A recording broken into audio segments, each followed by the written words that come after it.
नमस्कार दोस्तों, आप सभी का स्वागत है कहानी आपकी और मेरी ग्रहों की ज़ुबानी यूट्यूब चैनल के ऊपर। इसमें आज जो हम लोग बात करेंगे कैसा रहेगा कर्क लग्न के लिए मई का महीना। अब कर्क लग्न के लिए अगर आप देखें तो मंगल जो है वो आपके लिए कारक ग्रह है। मंगल आपके लिए पंचम स्थान के स्वामी भी हैं और आपके लिए 10वें स्थान के यानी कि कर्म स्थान के स्वामी भी हैं। तो जब केंद्र और त्रिकोण के स्वामी जो भी ग्रह होता है तो उसको कारक ग्रह में लिया जाता है।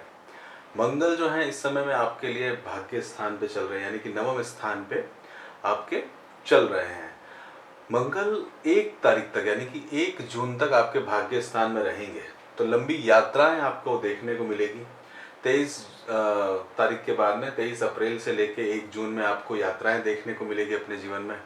और ये समय जो रहेगा, मंगल के साथ में राहु भी बैठे हुए हैं, तो राहु जो है वो आपको जो आपका अपनी जो बिलीफ है, रिलीजियस बिलीफ है, उससे थोड़ा सा आपको दूर लेते हुए जाएंगे। सूर्य जो है उनको इस समय में दिग्बल प्राप्त है। आपके यहाँ पे सूर्य जो है वो आपके 13 मई तक आपके 10वें स्थान में रहेंगे, तो आपको काफ़ी सारे सरकारी कार्यों के अंदर में अच्छी जो है सफलता देखने को मिलेगी। सरकारी कार्यों में पढ़ने का भी आपको मौका मिल सकता है। साथ के साथ में क्या है कि आपका चतुर्थ स्थान के स्वामी शुक्र वो आपके कर्म स्थान में आ रखे हैं, और शुक्र जो है वो बुध के साथ में बैठे हुए हैं, यानी कि आपका व्यय का स्वामी जो है या आपके तीर्थ स्थान यानी कि तीसरे स्थान के स्वामी जो है वो भी कर्म स्थान के अंदर में आ रखे हैं। तो बुध की उपासना करिएगा ताकि आपकी बुद्धि जो है वो एक सही डायरेक्शन में या पॉजिटिव डायरेक्शन में चल सके, जिससे कि आपको नुकसान कम हो। अब देखिए, बुध जो है वो आपके लिए बहुत अधिक मित्रता रखते नहीं है। बुध जो है वो आपके लिए 12वें स्थान के स्वामी है, खर्चे के स्थान के स्वामी है। और बुध जो है वो आपके लिए छठे तीसरे स्थान के स्वामी भी हैं। अब यहाँ पे आप देख सकते हैं कि शनि जो है वो आपके अष्टम स्थान में चल रहे हैं। शनि आपके लिए जो है देखा जाए तो सप्तमेश भी हैं और अष्टमेश भी हैं। अष्टम स्थान जो रहता है वो एक तरह से गुप्त स्थान रहता है, एक तरह से सीक्रेट स्थान रहता है। और यहाँ पे आप अपने जीवन में देखेंगे तो कर्क लग्न वाले जो हैं वो अपने रिलेशनशिप को सीक्रेट रखना पसंद करते हैं, आप इसको रिवील नहीं करना पसंद करते हैं। शनि अपने ही घर में बैठे हुए हैं, तो एक तरह का विपरीत राजयोग आपको बनाए हुए हैं।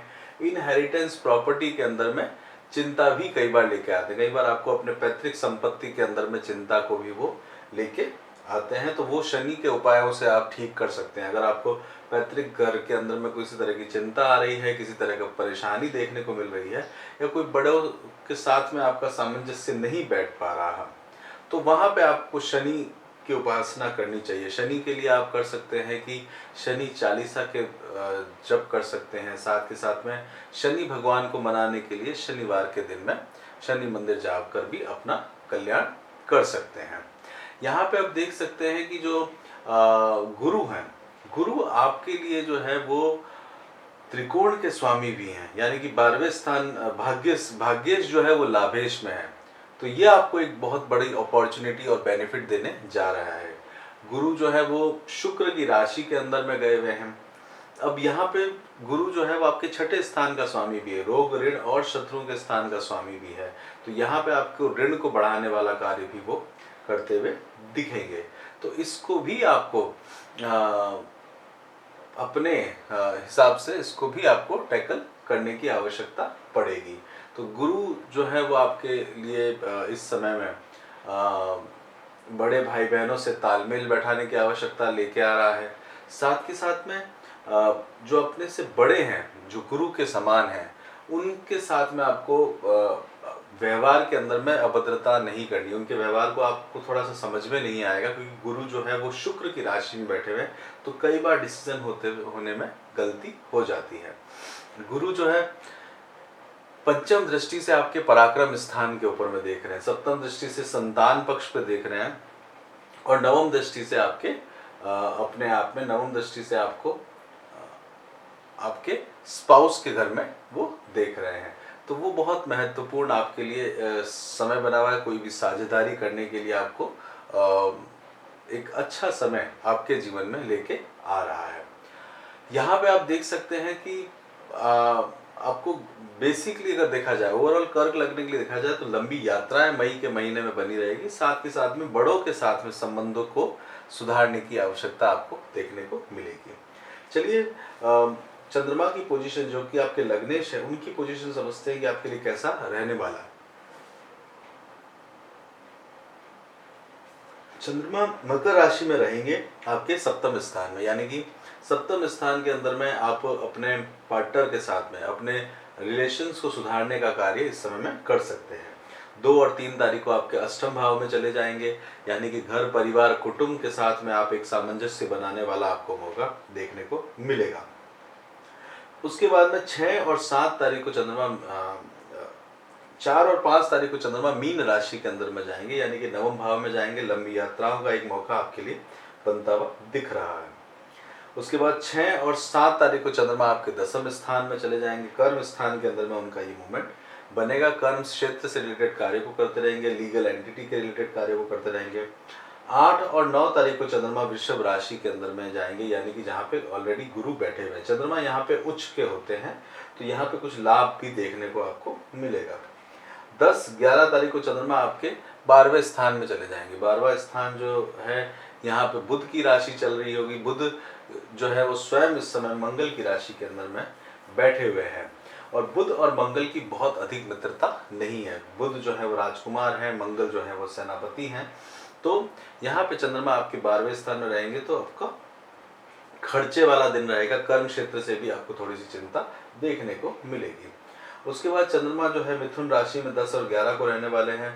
12, 13 और 14 तारीख को चंद्रमा लग्न में, यानी कि फर्स्ट हाउस में आएंगे। यहाँ पे मान सम्मान के प्रति आपको अपने लिए चीज़ों को आप सोचने के बारे में सोचेंगे कि किस तरह से आपको कुछ काम करने चाहिए थे, जिससे कि आपको इस तरह का व्यवहार या इस तरह की कंडीशन में आप नहीं आते, तो वो आपको सोचने पर मजबूर करने वाला दिन है।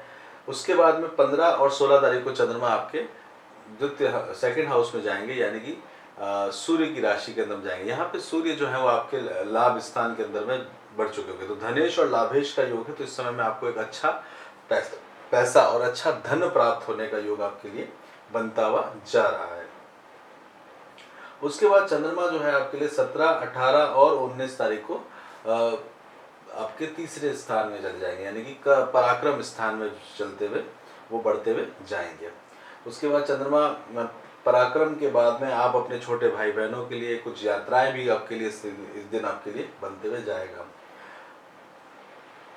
20 और 21 तारीख को चंद्रमा आपके चतुर्थ स्थान में जाएंगे। अब चंद्रमा चतुर्थ स्थान में जाएंगे, यहाँ पे आप देखिए कि चतुर्थ स्थान जो होता है काल पुरुष की कुंडली के अंदर में कर्क राशि का ही होता है, और शुक्र जो है वो इस समय में आपके लिए कर्म स्थान में जुड़े हुए हैं। तो कर्म स्थान से संबंधित कार्यों को आप बढ़ाने के बारे में लेके जाएंगे। पढ़ाई जो करते हैं एजुकेशन में जो है उनका इस दिन ये समय जो है उनको एक पॉजिटिव डायरेक्शन में भी लेके जाएगा। इसके बाद में चंद्रमा जो है वृश्चिक राशि के अंदर में जाएंगे 22, 23, यानी कि पंचम स्थान में जाएंगे 22, 23 और 24 तारीख को। ये समय आपके लिए संतान के लिए, बच्चों के लिए आप एक अच्छा समय बिता सकते हैं। यहाँ पे गुरु और चंद्रमा का आमना सामना रहेगा, एक गज केसरी योग भी बनेगा, उसका लाभ भी आप उठा सकते हैं। ये दिन कुल मिला के आपकी पढ़ाई के लिए, उसके लिए एक अच्छा दिन आपको देखने को मिलेगा।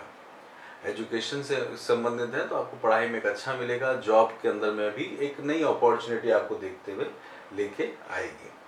उसके बाद चंद्रमा आपको 25 और 26 तारीख को धनु राशि के अंदर में जाएंगे, यानी कि छठे स्थान के अंदर में चंद्रमा का मूवमेंट रहेगा। इस दिन आपको देख सकते हैं कि मित्रों और शत्रुओं से सावधान रहने की आवश्यकता आपको बनी रहेगी।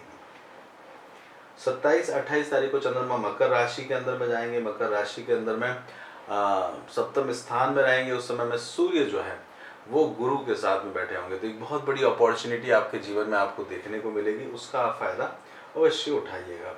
29, 30 तारीख को चंद्रमा जो है वो आपके लिए अष्टम भाव में चले जाएंगे। अष्टम भाव में लग्नेश का जाना, यात्राओं के अंदर में सावधानी रखिएगा, किसी तरह के एक्सीडेंट वगैरह ना हो, उसके लिए भी आपको विशेष करके ध्यान देने की आवश्यकता पड़ेगी। इसी के साथ आगे और बढ़ते हैं तो सेहत के बारे में बात करते हैं। देखिए हेल्थ के बारे में अगर बात करें तो 6, 8 और 12 के अंदर में कोई ग्रह है क्या, तो क्या शनि है, तो सेहत का ध्यान देने की ज़रूरत पड़ती है। गुरु जो है वो आपके लिए सेकंड देखें शुक्र की राशि के अंदर बैठे हुए हैं, तो यहाँ पे भी आपको हेल्थ के लिए थोड़ा ध्यान देने की आवश्यकता रहेगी।